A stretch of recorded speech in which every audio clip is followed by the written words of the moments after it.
dakwah, yaitu memenuhi undangan. Ini juga hukumnya sunnah muakkad, kecuali ada walimatul urus, ini hukumnya wajib. Selagi di dalam walimatul urus itu tidak ada kemaksiatan. Kemudian selanjutnya adalah wattiba'ul janaiz, yaitu merawat jenazah. Ini hukumnya fardu kifayah. Kemudian yang terakhir watasmitul atis, memberikan doa kepada orang yang bersin. Dalam riwayat yang lain Rasulullah juga menyampaikan hakul muslim alal muslimi sittun. Hak muslim atas muslim lainnya itu ada 6. Kalaulah yang tadi menjawab salam, ini memberikan salam. Idza laqitahu fasallim alaihi. Apabila bertemu satu muslim dengan muslim lainnya, maka fasallim alaihi, hendaklah kita memberikan salam. Salim liman arafta wa man lam ta'rif. Berikan salam bagi yang kamu kenal maupun yang tidak kamu kenal. Kalau yang kenal kita, alhamdulillah kita tahu itu muslim. Tapi salim manit taba'al huda.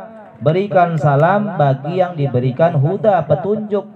Jangan kita berikan salam bagi orang-orang yang tidak diberikan hidayah atau petunjuk, yang di luar akidah kita ini. Maka tak perlu kita memberikan salam atau menjawab salam dari mereka.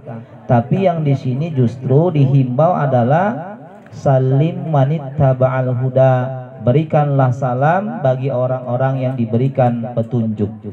Salim liman arafta wa man lam ta'rif. Berikan salam bagi yang kamu kenal maupun yang tidak kamu kenal. Kalau kita berpergian safar, kemudian kita tadi berhenti sholat, misalkan di masjid, kita bertemu dengan saudara kita, walaupun tidak kita kenal, tapi kita yakin itu satu akidah dengan kita, maka fasallim alaih, berikanlah salam kepadanya.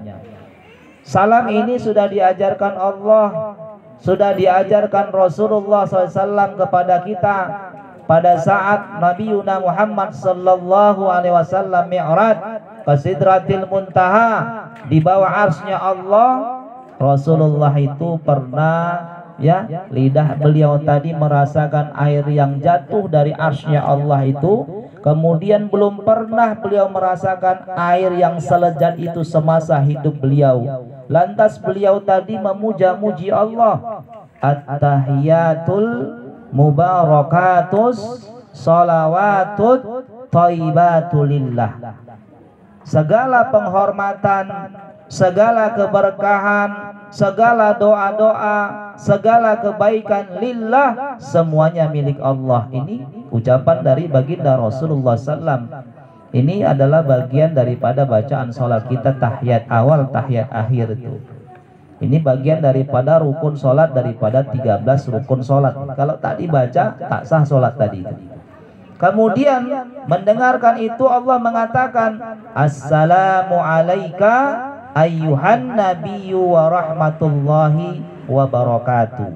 Selamat atas kamu ayyuhan nabi, wahai nabi. Allah tidak menyebut namanya, tapi Allah menyebutkan gelar beliau. Tapi kalau seandainya Allah mengatakan kepada nabi-nabi yang lain, contohnya kepada Nabi Adam, itu dikatakan Allah dalam Quran surah Al-Baqarah, langsung Allah menyebut nama Nabi Adam tadi. Wa qulna ya Adam uskun anta wa zawjukal jannah. Wa qulna ya Adam uskun. Kami mengatakan ya Adam, uskun anta wa zawjukal jannah, berdiamlah engkau, wa zawjukal jannah, dan istrimu di surga ini.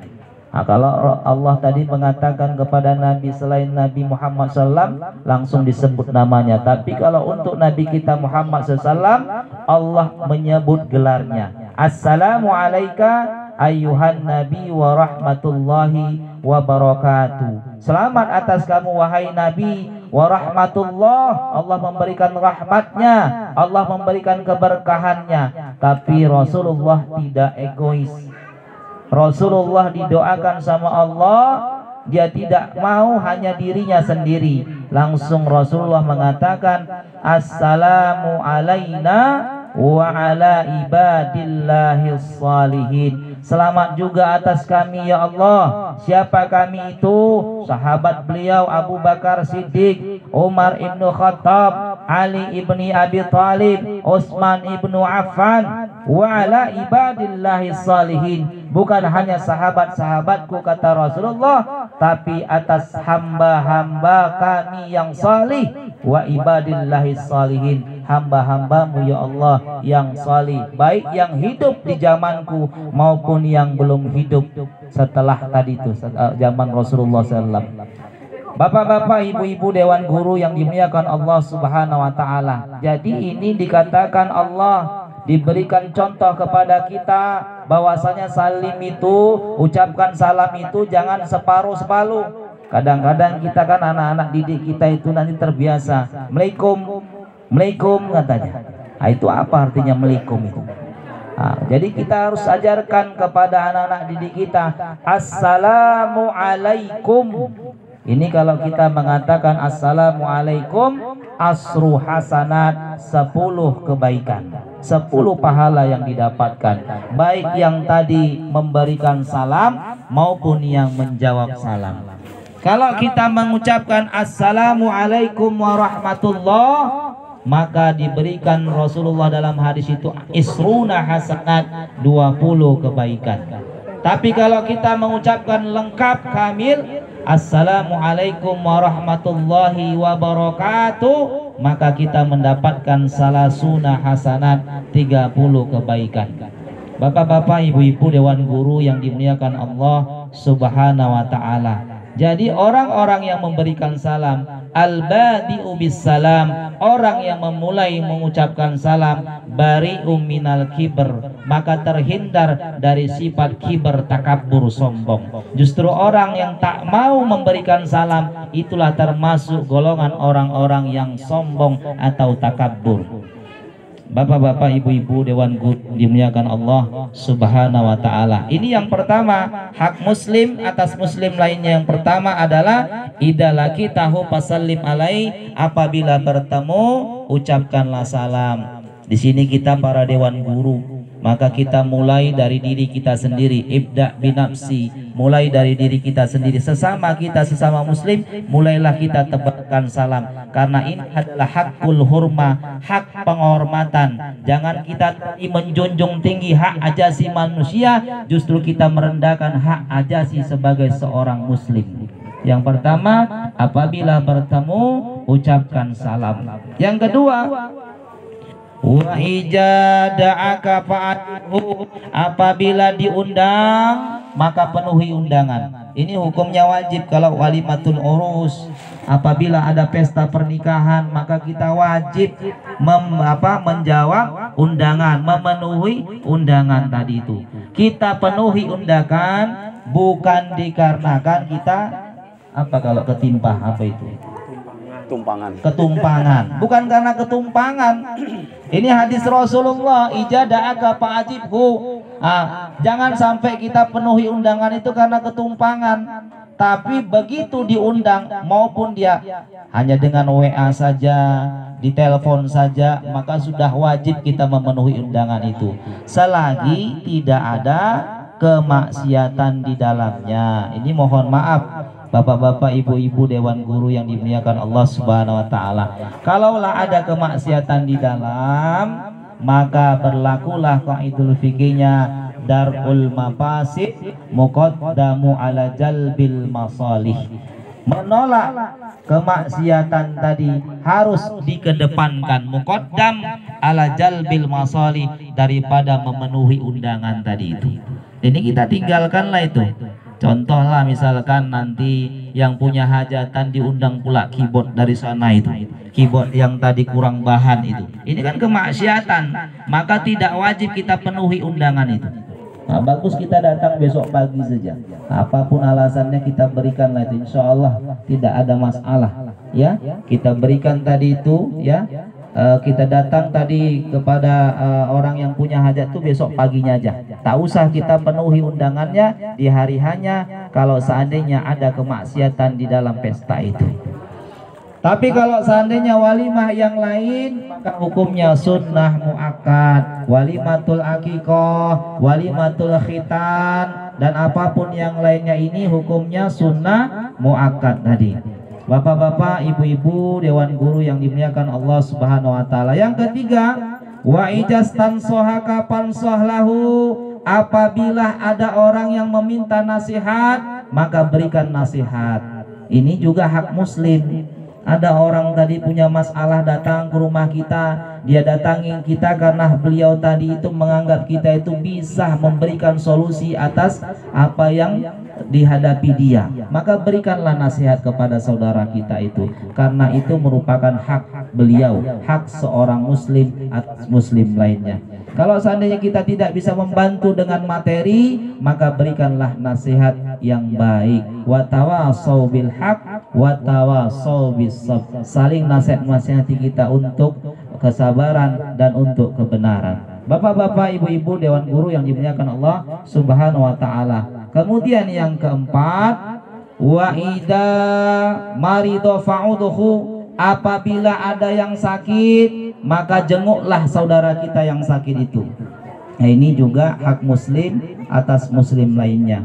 Kata Rasulullah dalam sebuah hadis, innal muslim idza ada akhahul muslim, sesungguhnya seorang muslim yang menjenguk saudaranya sesama muslim, fi khurfatil jannah, maka dia dalam khurfatul jannah, hatta yarji, sampai dia pulang dari tempat yang dijenguknya tadi. Kila wa ma khurfatul jannah ya Rasulullah, seorang sahabat bertanya, apa itu khurfatul jannah ya Rasulullah? Qala janaha, khurfatul jannah adalah taman-taman surga yang memiliki buah dan masak dan ranum wanginya tadi itu. Jadi orang yang menjenguk saudaranya yang sedang sakit, selama kita masih berada di rumah orang yang sedang sakit itu, maka kita dalam keadaan di tempat khurfatul jannah, yaitu taman-taman surga. Ini menurut hadis Rasulullah Sallallahu Alaihi Wasallam. Bapak-bapak, ibu-ibu, dewan guru yang dimuliakan Allah Subhanahu wa taala. Kemudian yang kelima, wa ijama tafattabi'hu, apabila ada yang sedang sakit, apa yang sudah meninggal, maka rawatlah jenazahnya. Ini hukumnya fardu kifayah. Hukumnya fardu kifayah. Kalau seandainya tidak ada satupun yang merawat jenazah, maka semua yang dalam satu kampung itu akan tertimpa dosanya tadi. Ini orang-orang yang menjenguk atau merawat jenazah tadi ini harus kita lakukan. Jangan sampai ada nanti yang meninggal satupun tak ada yang merawat jenazahnya. Ini dikatakan Rasulullah SAW, kalau kita merawat jenazah itu, ma min mu'minin yu'aji akhahu bi musibatin, tidaklah seorang mukmin tadi itu yang mentakjiai seorang mukmin lainnya dikarenakan musibah, illa kasahullahu azza wa jalla min hulalil karamati yaumal qiyamah, melainkan Allah akan memberikan pakaian-pakaian kemuliaan nanti di hari kiamat. Ini sesuai dengan hadis Rasulullah sallallahu alaihi wasallam. Kalau kita merawat jenazah, maka kita raih seluruhnya. Jangan kita tanggung-tanggung. Hanya kita datang saja takziah. Setelah kita datang, kemudian kita masukkanlah tadi infak kita di dalam baskom tadi itu. Kemudian kita duduk sebentar, gak lama kita pulang. Maka kita ikutin terus proses tadi ini, merawat jenazah tadi. Dari mulai kita tadi ikut memandikan, ikut mengkafani, ikut menyolatkan sampai menguburkan. Maka kata Rasulullah SAW, ija sahidal man sahidal janazah hatta sallu anha, barang siapa yang menyaksikan jenazah sampai ikut menyolatkannya, falahu qiratun, maka mendapatkan pahala sebesar 1 qirat. 1 qirat itu kata Rasulullah 1 Uhud tadi itu, 1 Uhud, 1 gunung tadi itu, insyaallah. Tapi kalau seandainya kita waman sahidal janazah hatta maqami, barang siapa yang merawat jenazah, menyaksikan jenazah sampai menguburkannya, falahu qiratani, maka mendapatkan pahala sebesar 2 qirat. Ini ayahanda ibunda yang dirahmati Allah Subhanahu wa taala. Kemudian yang terakhir adalah Wa ija atosa fahamidallah fasamidhu. Apabila ada saudara kita yang bersin mengucapkan alhamdulillah, maka doakanlah dia. Tapi kalau seandainya kawan kita tadi belum mengucapkan alhamdulillah, maka ingatkan, Hasim katanya, ucapkan alhamdulillah dulu. Alhamdulillahi rabbil alamin, maka doakan yarhamukallah tadi itu. Innallaha yuhibbul utas, sesungguhnya Allah mencintai orang-orang yang bersin dikarenakan ada puja-puji di dalamnya. Wa yakra'u tasawuf, dan Allah membenci orang yang nguap tadi itu. Allah membenci orang yang nguap. Allah menyukai orang yang bersin, tapi Allah membenci orang yang angop tadi. Ayahanda ibunda yang dirahmati Allah Subhanahu wa taala, inilah hakul muslim atas muslim lainnya ada 6. Mudah-mudahan sedikit yang disampaikan ini bisa bermanfaat khususnya bagi diri saya pribadi, kepada ayahanda ibunda dewan guru yang dimuliakan Allah Subhanahu wa taala, dan bisa kita amalkan dalam kehidupan kita sehari, khususnya kepada peserta didik kita. Mudah-mudahan bisa bermanfaat. Mohon maaf atas segala kekurangan. Aku qauli hadza. Wassalamualaikum warahmatullahi wabarakatuh.